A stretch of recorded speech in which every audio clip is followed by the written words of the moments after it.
एक गधा था धोबी का। रोज वो धोबी घाट ले जाता गधे को कपड़ा लाद कर। एक दिन कपड़ा लाद कर धोबी ले गया तो गधे को बांधने की रस्सी भूल गया। तो एक संत जी ने कहा कि तू रस्सी भूल गया है, परेशान ना हो, जहां गधे को बांधता था वहीं खड़ा करके उसके गले में झूठ मूठ का हाथ डाल। जैसे तू रोज बांधता था सचमुच का, आज झूठ मूठ का बांध। धोबी ने गधे को पेड़ की छांव में जहां रोज खड़ा करता खड़ा किया, गले में हाथ डाला। गधे को थोड़ी पता था कि रस्सी भूल गया है, ये तो धोबी को पता था कि रस्सी भूल गया है। गधे को तो लगा मैं बंध गया। गधा वहीं खड़ा, वहीं बैठे, वहीं खड़ा। कपड़े धो करके धोबी ने पूरे उसकी पीठ पर लादे, एक डंडा मारा, चल। अब गधा चले ही ना। संत जी से कहा धोबी ने, बाबा जी ये चल ही नहीं रहा साधु जी। तब कहा कि तुमने उसे खोला कि नहीं? धोबी बोला मैंने तो बांधा ही नहीं था। अरे बांधने का नाटक तो किया था, अभिनय तो किया था, गले में झूठ मूठ का हाथ डाला। अच्छा गधे का अभ्यास था कि वो आता, कपड़ों का गट्ठा पीठ पर लादता, फिर गले में हाथ डालता। तो गधे को लगता कि अब चलना है, तो गधा फिर चलता। तो गधा के गले में हाथ डाला, गधा को लगा मैं छूट गया, गधा चल पड़ा। अब आप लोगों से सवाल है, क्या गधा बंधा हुआ था? उत्तर है गधा बंधा नहीं था, पर उस गधे ने अपने आप को बंधा हुआ मान लिया। बंधा हुआ मान लिया। उसी तरह आप में से कोई भी बंधा हुआ नहीं है जो हाथ उठा उठा के कह रहे हम बंधे बंधे बंधे। कोई भी बंधा नहीं है आप में से। आज बुलावा आएगा तो आपको जस का तस आज जाना पड़ेगा। खड़े हो तो बैठने का टाइम ना मिलेगा, और बैठे हो तो खड़े होने का टाइम ना मिलेगा। क्यों? तो आप बंधे किससे हो भाई? किसी से नहीं बंधे, लेकिन आप भी उस गधे की तरह अपने को बंधा हुआ फील करते हो, मानते हो हम बंधे। कोई किसी से नहीं बंधा मेरी मां। यही अज्ञान मिटाने के लिए भागवत सुनना चाहिए। यही अज्ञान मिटाने के लिए भागवत सुनी जाती है। हमें ये ज्ञान हो कि हमारा कौन है, हम बंधे हैं कि मुक्ति हैं। आप लोग भागवत सुनोगे, मैं गारंटी लेता हूं मरने के बाद तो तुम्हें मुक्ति मिलेगी, ये भी गारंटी है। पर मरने के बाद की तो है, जीते जी भी आप मुक्त हो जाएंगे, ये भी गारंटी है। हम आपको जीते जी, और सुनो, जो जीते जी मुक्त नहीं हुआ वो मरने के बाद भी मुक्त ना होगा। मरने के बाद भी मुक्ति उसी को मिलती है जो जीते जी मुक्त होता है। और जीते जी मुक्ति किसे कहते हैं? जैसे गुलाब का कमल का फूल पानी में तो है, पर पानी से मुक्त है या नहीं? पानी की एक बूंद भी क्या ठहरती है उस पर? पानी में होता हुआ भी वो पानी से जोर से मुक्त है, हाँ या ना? उसी तरह जैसे कमल का पुष्प पानी में है, कीचड़ में है, पर वो पानी में होता हुआ भी कीचड़ की बूंद से, पानी की बूंद से मुक्त है। ऐसे ही संसार के पानी में, संसार के कीचड़ में रहो, पर रहते हुए भी संसार के कीचड़ से मुक्त रहो, उस कमल के पुष्प की तरह। जो जग में रहूं तो वैसे रहूं जैसे जल में कमल का फूल रहे। मेरे सब गुण दोष समर्पित हों भगवान तुम्हारे चरणों में। कमल के पुष्प की तरह ये मुक्ति है। मुक्ति पाने के लिए परेशान नहीं होना पड़ता मेरी मां। मुक्ति क्या है? एक बात बताओ, कच्चा आम, अब आम का सीजन आने लगा, आ गया लगभग, आम का सीजन आने वाला है। तो आम को आपने देखा होगा, जब तक कच्चा होता है तो आम पेड़ से चिपका होता है, पेड़ पर ही तो लटका है, लेकिन पेड़ से चिपका है। कौन? आम। क्यों? कच्चा है। और वही आम पक जाएगा तो अपने आप पेड़ से गिर जाता है कि नहीं? पेड़ को छोड़ देता है कि नहीं? छुड़ाना नहीं पड़ता। पका हुआ आम अपने से पेड़ को, बोलो, हाँ, यही मुक्ति है। जब तक आप संसार को पकड़े हैं तो बंधन है। पक जाओगे भक्ति में, प्रेम में, भगवान का नाम जप करने में, कथा सुनने में। जिस दिन परिपक्वता आ गई उस दिन संसार छोड़ना नहीं पड़ता साहब, अपने आप छूट जाता है, जैसा पका हुआ फल अपने आप। अच्छा, एक बात और है, आम की बात चली तो पूरी हिस्ट्री बता दूं आम की। आम कच्चा होता है तो कच्चे आम की क्या बनती है? चटनी। बोलो हाँ। तुम भी यदि कच्चे रह गए, मरने के पहले पक ना पाए, तुम्हारी भी चटनी बनेगी वहां। नरकों में क्या बनती है तुम्हारी? चटनी। नरक में वहां तो बनेगी, यहां भी चटनी बनती है। आदमी परेशान होता है,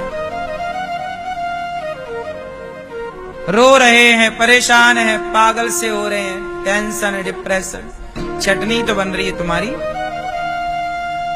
क्योंकि तुम कच्चे रह गए। कच्चा आम चटनी के काम आता है, पक जाए तो मीठा हो जाता है। कच्चा आम खट्टा होता है। बोलो हाँ। यदि तुम्हारा स्वभाव खट्टा है, आपका स्वभाव कैसा है? बात बात में गुस्सा करते हो, छोटी छोटी बातों में गुस्सा करते हो, मतलब तुम कच्चे हो, खट्टे हो ना, तुम्हारी चटनी बनेगी। देखो मैया कैसे सो रही हैं। मैया मुंह खोल के और सो रही हो मेरी मां।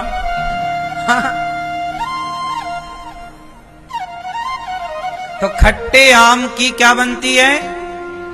तो आम खट्टा होता है, पर पक जाने के बाद, हाँ, आपका स्वभाव खट्टा ना हो, आपके स्वभाव में मधुरता होनी चाहिए।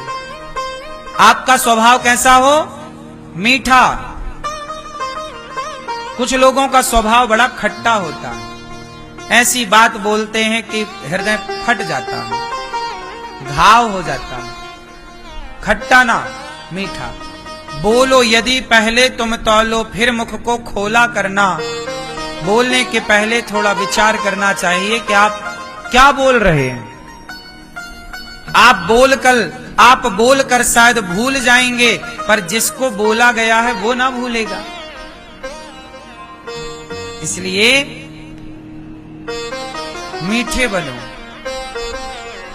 अच्छा, कच्चे आम का कलर भी अलग होता है, रंग, पर पके आम का कलर, कच्चे आम का रंग कैसा होता है? हरा, और पके का। इसलिए हमारे देश के साधु लोग लाल या पीला कपड़ा पहनते हैं, क्योंकि पीला, जब दुल्हन जब मंडप के नीचे बैठती है ना, तो शादी ब्याह में, शुभ कार्यों में लाल पीला रंग ही तो लगता है। क्यों? पीला रंग ही लगता है अधिकांश। चावल भी भगवान को चढ़ते हैं तो पीले करके चढ़ते हैं, हल्दी मिलाकर। बोलो हाँ, क्योंकि पीला कलर परिपक्वता का प्रतीक है। पीली साड़ी पहनना मंडप के नीचे, ये दर्शा रहा है समाज को कि लड़की अब कच्ची नहीं, मैच्योर हो चुकी है, पक गई है, समझदार हो चुकी है, अब ये रिश्ते को निभाने के लिए तैयार है। लेकिन अब आजकल लोग जानते नहीं कपड़ों के रंग का मतलब क्या होता है। आजकल तो बस शादी में नाचना है, बस उन्हें कोई मतलब नहीं रीति रिवाज से, रस्मों से, परंपराओं से। क्यों जी? हमारा सनातन धर्म बड़ा साइंटिफिक है, बड़ा वैज्ञानिक है। बताओ, मंडप के नीचे आपके यहां दुल्हन कौन से कलर के कपड़े पहनती है? हाँ, लाल और लाल। क्यों लाल? क्योंकि लाल भी लालिमा, पका हुआ, बहुत सारे पके हुए फल पीले होते हैं तो बहुत सारे पके हुए फल लाल होते हैं। क्योंकि ये जब सूर्य उदय होता है तो लाल, और जब अस्त होता है तो वह लालिमा आकाश की। इसलिए हमारे यहां इन रंगों का प्रयोग होता है। लाल रंग लक्ष्मी मां को प्रिय है, इसलिए स्त्री जब मंडप के नीचे जाती है तो वो लक्ष्मी का प्रतीक होती है, लक्ष्मी स्वरूपा होती है। इसलिए लाल रंग से उसका श्रृंगार किया जाता है, क्योंकि ये लक्ष्मी स्वरूपा है।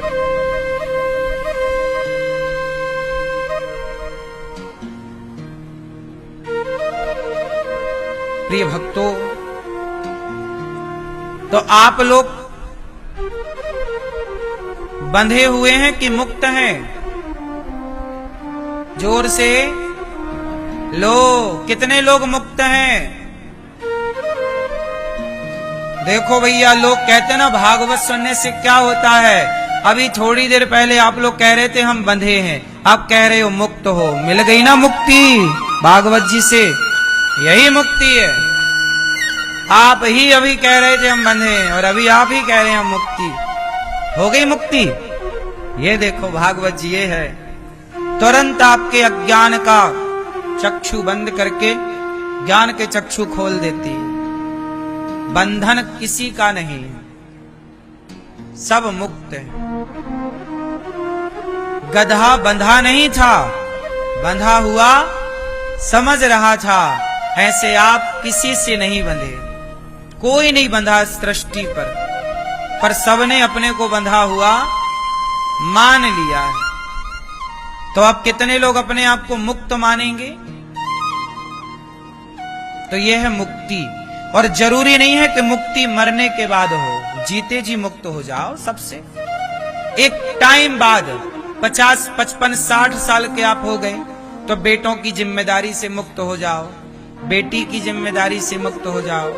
अपने मन को अब भगवान जो भटक रहा है भटकाओ, चित्त को भगवान में लगाओ। सबसे मुक्त होकर एक कृष्ण याद रह जाए, प्रभु याद रह जाए, यही तो मुक्ति है ना। आप सबसे मुक्त हो गए, जिम्मेदारियों से, काम से, चित्त को स्थायी कर लिया। एक बात आप समझो, पानी यदि चंचल है, मीन्स हिल रहा है, नदी का, तालाब का, तो क्या चंचल पानी में, हिलते हुए जल में आपका चित्र दिखाई पड़ता है? पर किसी बाल्टी में पानी ठहरा है, बिल्कुल शांत है, तो झांक कर देखना, आपका प्रतिबिंब दिखेगा। बात सही है कि गलत है? क्यों? उसी पानी में एक पत्थर मारो तो लहरें उठ जाएंगी और फिर आपका चेहरा दिखना। क्यों? पानी जब अशांत था तो उसमें दर्शन नहीं था, और पानी जब शांत हुआ तो उसमें दर्शन था। जब जल के शांत हो जाने से यदि दर्शन संभव है, तो मन के शांत हो जाने से प्रभु का दर्शन संभव नहीं है। मन एक बार शांत तो हो, जैसे पानी ठहर गया तो आपका प्रतिबिंब आ गया, ऐसे मन एक बार ठहरे तो सही। आपका मन 24 घंटे बिल्कुल उथल पुथल रहता है, मन में ठहराव नहीं। एक बार ठहराव लाओ, फिर देखना भगवान ना मिले तो कह देना। भगवान का साक्षात्कार होना भी कठिन नहीं है।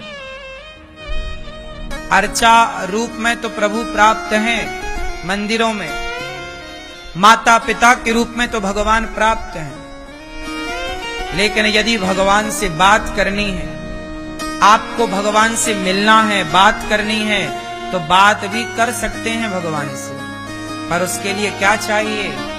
ठहराव। क्या चाहिए? ठहराव। ठहराव किसका? मन का। मन ठहर जाए। आंखें बंद करो, भगवान के चरणों का चिंतन करो, तो केवल चरण ही दिखाई पड़े।